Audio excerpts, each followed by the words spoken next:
বিসমিল্লাহির রহমানির রহিম। হে সমস্ত জগতবাসী, আজ আমি শামীম আলী চিশতি আপনাদের সামনে যে আলোচনাটি নিয়ে হাজির হলাম, সেই আলোচনাটি হবে কি? আজকের আলোচনাটি হবে চক্ষুমানদের জন্য।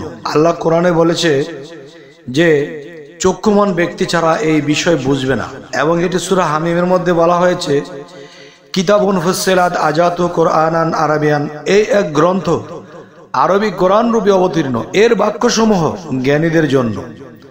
তবে আজকের যে আলোচনাটি, আজকে জ্ঞানী সম্প্রদায়ের জন্য এই আলোচনাটি করব। তো যারা এই বিষয়ে জ্ঞান কম, তারা কোনো প্যাচ ধরার চেষ্টা করবেন না, যেহেতু এই সম্পর্কে ভালো জানা নেই। তো মোটামুটি যাদের জানা আছে তারা আমার এই কথাটি সুন্দর জ্ঞানে নেবে, বুঝতে পারবে ইনশাআল্লাহ। তবে অবশ্যই শুনুন। দেখুন, এই পৃথিবীতে আমরা জন্ম নিয়ে আসার পরে আমরা যে মাখলুকাত দেখতে পাচ্ছি, যেমন হয়তো 18,000 মাখলুকাতের মধ্যে আমরা কয়টা মাখলুকাত দেখেছি? যদি খুব বেশি দেখে ফেলি 100, 150, এর বেশি কেউ হিসেব করে বলতে পারবে না যে আমি এত হাজার দেখেছি। তাহলে আমি বলবো যে গুপ্ত কথা বলতে গেলে যে অবশ্যই মানুষ যেন চিন্তা ভাবনা করে, যারা এই বিষয়ে জ্ঞান রাখেন না তারাও যেন এখান থেকে খুঁজে বের করে। যে তবে দেখেন যে এই পৃথিবীতে 18,000 মাখলুকাতের মধ্যে আমরা মানুষকে বলতেছি শ্রেষ্ঠ, কিন্তু আমি এটি বলবো স্পষ্ট যে 18,000 মাখলুকাতই মানুষ। সুবহানাল্লাহ, এটি কিভাবে সম্ভব? দেখুন, 18,000 মাখলুকাতই মানুষ। এখন দেখেন সামাজিকভাবে ধর্মে নিয়ে যে মানুষ বেঁচে আছে, তো তারা যদি শোনে যে একটা হোটেলে ঢুকেছে খাবার খাবে, তখন হোটেলে বলতেছে যে মানুষের মাংস এত টাকা প্লেট, গরুর মাংস এত টাকা প্লেট, খাসির মাংস এত টাকা প্লেট। এটা শোনার সাথে সাথে কিন্তু হোটেল থেকে দৌড়ে পালাবেন। এটা কি বলে রে, মানুষের মাংস নাকি এত টাকা প্লেট? তার মানে আমি বলবো যে একটা মানুষ পৃথিবীতে জন্ম নেওয়ার পরে তাকে আমরা মানুষ হিসেবে দেখছি, মানুষ হিসেবে তিনি স্বরূপ পেয়েছে। কিন্তু আমি যেটা বলবো সেটা হলো, দেখুন যে সেই কথাটি যদি আমি আপনাদেরকে বলতে যাই যে 18,000 মাখলুকাত মানুষ কিংবা আদম, দেখুন মানুষের মাংসের কথা বলার সাথে সাথে কিন্তু দৌড়ে পালাতে হলো। কিন্তু দেখেন যে বিগত পিছনের জন্মে যদি আমরা যাই, তাহলে সেই প্রাণী জগৎ থেকে মানুষ উঠে উঠে আসতেছে মানব কোলে। তাই একটি কথা বলা হয় 84 লক্ষ জনি ভ্রমণ করে এলাম মানব কোলে। দেখেন একটি বিষয়, যে যারা মুসল্লি, যারা মাদ্রাসার লাইনে পড়ালেখা করে, এরা কিন্তু একটা কথা বলে থাকে যে মানুষ মৃত্যুর পরে আর জন্ম নেয় না। তাহলে তারা কোন জ্ঞানের স্তরে আছে? আর আল্লাহ বলতেছে যে তুমি পিছনের জন্মে জন্ম তোমার ছিল। তো জন্ম যদি কেউ অস্বীকার করে, তাহলে আমি বলবো, দেখেন একটা মানুষ অন্ধ, বোবা, কালা জন্ম নিয়েছে, সে কথা বলতে পারে না, গরিব হয়ে জন্মাইছে।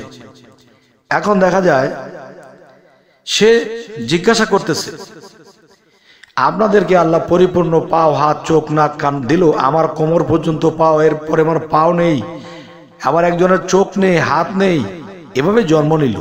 আল্লাহ তো কোরআনে বলেছে আমি কাউকে ঠকাই না, কাউকে আমি কম দেই না, কাউকে আমি বেশি দেই না, আমি সমান বিচার করে থাকি। যদি সমান বিচার করে থাকে, তাহলে তাদের হাত, পাও, চোখ, নাক, কান কোথায়? তখন এই কথাটা যদি আল্লাহকে প্রশ্ন করা হয়, আল্লাহ আপনি তো সমান বিচার করেন, তাহলে তাদের চোখ, নাক, কান, মুখ কোথায়? তখন আল্লাহ কি বলবে? ভাবে আলা ইউ রাব্বিকুম আতিকাজ্জিবান। অর্থ কি? যে আমি আল্লাহ তোমাদেরকে বলতেছি, শোনো, যে আমি সমান বিচারক, এটাও ঠিক বলেছি, কিন্তু তারা কর্মফলে তারা অন্ধ বধির গরিব হয়ে জন্ম নিয়েছে। তাহলে মাত্র তো জন্ম নিল, এত কোনো পাপ করেনি, তাহলে তার কেন হাত পা চোখ কান নেই? সকলের দিয়েছো তুমি, তাদের দিলে না। হে আল্লাহ, তুমি তো বিচার ঠিক করলে না। তখনই আল্লাহ বলে বলতেছে তোমাদের কোন কোন কর্মফলকে অস্বীকার করো। তাহলে আল্লাহ তোমার কোন কর্মফলকে তো অস্বীকার করি না, এই তো করছো। কি করছো? যে দেখো, বিগত পিছনের জন্মে তুমি যাদের ক্ষতি করেছিলে, বাড়িঘর আত্মসাৎ করে দিয়েছিলে, অন্ধ করে দিয়েছিলে, মানুষের হাত পা কেটে দিয়েছিলে, মানুষ মৃত্যু দিয়েছিলে। আবার আমি কোরআনে কিন্তু এটাও লিখে দিয়েছি, তুমি যা করবে ঠিক তা পাবে। আমি কিন্তু এটাও বলে দিয়েছি। তখন যারা বলবে যে না, মানুষ মৃত্যুর পরে আর জন্ম নেয় না, বাংলাদেশে কেন সারা বিশ্বের মধ্যে কোনো পীর সাহেব যদি আমার সামনে এসে বলে যে মানুষ মৃত্যুর পরে জন্ম নেয় না, তাকে আমি এমন কথা বলবো, সে আসলে পীর নয়, সে একটা ভণ্ড, পুরাপুরি ভণ্ড। আর এটা এই ভণ্ড আমি কোরআন দিয়ে আমি প্রমাণ করে দেব। তবে এই কথাটিও আমি আপনাদেরকে বলতে চাই, দেখেন যে মানুষ মৃত্যুর পরে যদি জন্ম না নেয়, দেখেন অনেক মানুষে অনেক আশা করেছে, আল্লাহ যদি আমি 20 তলা বিল্ডিং করতে পারতাম। আর আল্লাহ কিন্তু বলেছে তুমি যেহেতু নিয়ত করেছো, আমি তোমার আশা অপূর্ণ রাখবো না, কিন্তু এই জন্মে নয়, পরের জন্মে যদি হয়। তো এভাবে যদি আমরা রব্বিকুম মাতির দিকে যদি আমরা লক্ষ্য করি, তাহলে কিন্তু আমরা বুঝি যে আমাদের কর্মফল বিগত পিছনের জন্মের ছিল। তো এবার আসবো 18,000 মাখলুকাত আদম, এই কথার প্রমাণ কি? এই কথার প্রমাণ হলো হাদিস শরীফে কিন্তু স্পষ্টই বলা হয়েছে, দোজখীদেরকে যখন দোজখে নিক্ষেপ করা হবে, তখন দোজখে নিক্ষেপ করার আগে পশুর স্রোতে ফালানো হবে। যেমন কবির ভাষায় যেমন একটি কথা বলা হয়েছে, কি স্রোত বানাইলে খোদা রূপ মিশাইয়া আপনার, এই স্রোত দোজখে যাবে যে বলে সে গুনাহগার। আদম দেহেতে খোদা দম থাকিতে নাহি জুদা, কেবা আদম কেবা খোদা, কে করিবে কার বিচার। এবার লক্ষ কোটি আকার ধরে সাজিলে তুই নিরাকার। তাই বলতে চাই, দোজখীদেরকে যখন দোজখে নিক্ষেপ করা হবে, তখন কিন্তু মানুষের স্রোতে ফেলানো হবে না, এদেরকে পশুর স্রোত বানিয়ে এরপরে ফেলানো হবে। কারণ মানব স্রোত দোজখে জ্বলবে না। মানব জীবনটাই একটা শান্তিময়, মানব জীবনটাই একটা বেহেশতময়। তবে স্বামী মালি যেই কথাটি আপনাদের সামনে কয়, এই কথাটি মুসল্লিদের কাছে কি ছয়, তারা কিন্তু এটা সইতে পারে না। আসলে কিন্তু এটার বিপরীতে প্যাচ ধরতেও পারে না। এইদিকে যদি যায় জ্বালায় পড়ে, ওইদিকে যদি যায় অন্তর পড়ে। আসলে কিন্তু জ্ঞানে জ্ঞানে ঠোসা লেগে পড়ে, চুপ করে তার মতো সে চলে গিয়ে আবার সেই নামাজ পড়ে। তাই বলবো, হে সমস্ত জগতবাসী, যে আমি এই কথাটি সারা বিশ্বব্যাপী সমস্ত কামেল সাধু অলি আউলিয়া এবং কামেল পীর এবং পৃথিবীর সমস্ত নবী রাসূলদেরকে আমি বলছি যে মানুষ তো মানুষ স্রোতে আছেই, কিন্তু 17,999টা মাখলুকাতের মধ্যে যারা আছে, এই 17,999টা মাখলুকাত এর এক হলো মানুষ, আর বাদ বাকি প্রাণী জগতে চলে গেছে। কেন? দেখবেন প্রাণীরা খাইতে পায় না, ঘর নেই, বাড়ি নেই, হ্যাঁ, বৃষ্টিতে ভিজতেছে, রৌদে শুকতেছে, রাতের শিশির সইতেছে। এখন মানুষ খাবার দাবার খাচ্ছে, লেপ তোষক নিয়ে ঘুমাচ্ছে, অফিস আদালত করছে, সংসার নিয়ে চলছে, ঠিক আছে, মনের দুঃখ কত কথা বলছে। কিন্তু আমার কথা হলো কি, যারা সেই তৌহিদের জগতে, যারা এই জমিনের জঙ্গলে বসবাস করতেছে, তাদের জীবনটাই কষ্টের। এক পশু আরেক পশুকে ছিঁড়ে বেড়ে খাচ্ছে, তারা কি রান্না করে খেতে পারে?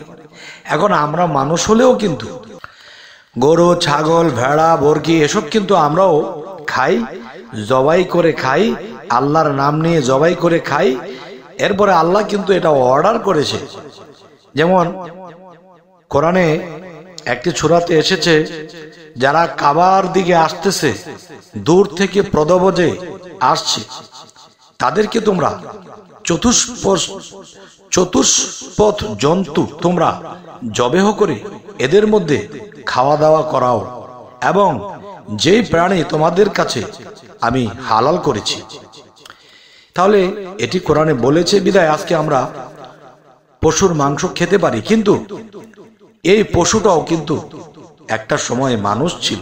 এই গোপন ব্যাধগুলো আসলে বলা যায় না এরকম, তবে হাদিস দিয়ে এটার প্রমাণ দেওয়া যায় যে দোজখীদেরকে যখন দোজখে নিক্ষেপ করা হয়, তখন দোজখে নিক্ষেপ করা হলে তখন মানুষের সুরত থাকে না, পশুর সুরত বানিয়ে ফেলে দেয়।